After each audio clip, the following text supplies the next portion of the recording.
In the aviation industry, there are millions of things that could go wrong for a flight.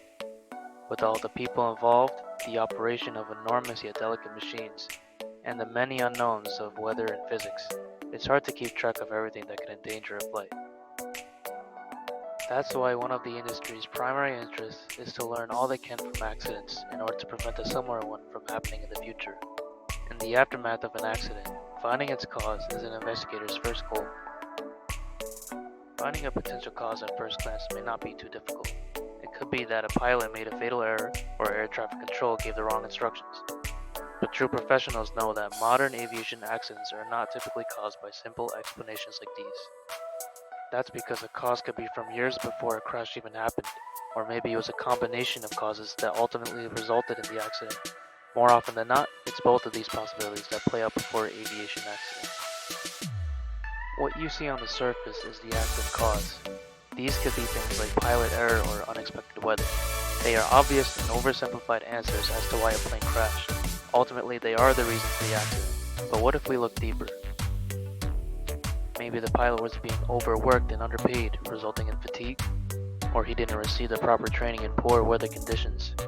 These problems are the root causes of the accident, and they snowball into something bigger than just pilot error. There could be countless other causes hidden behind the obvious. You could say an accident was caused by pilot error, but that is not addressing the problem.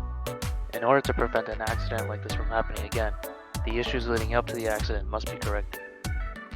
So root causes require a lot more investigating. Inspecting the behavior of an airline company toward their pilots is a good place to start. Unfair compensation and working hours could lead to complacency in the cockpit. And then there are aircraft manufacturers.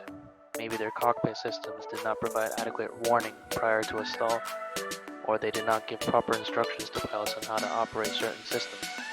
It could also be a wide-scale issue, like pilots not receiving adequate training in an emergency situation, or a medication that was discovered to have negative side effects recently. Issues like these require specific and drastic changes to the industry. There are many more possibilities.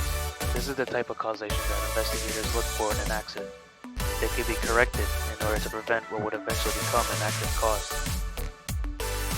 Solutions like requiring proper compensation for pilots, providing them with more thorough operating handbooks, and giving them proper training go a long way to help the industry, rather than just blaming it all on pilot error. So differentiating active and root causes is a necessity for investigating aviation accidents. It ensures that we can learn all we can from our weaknesses, becoming stronger and safer as a whole industry.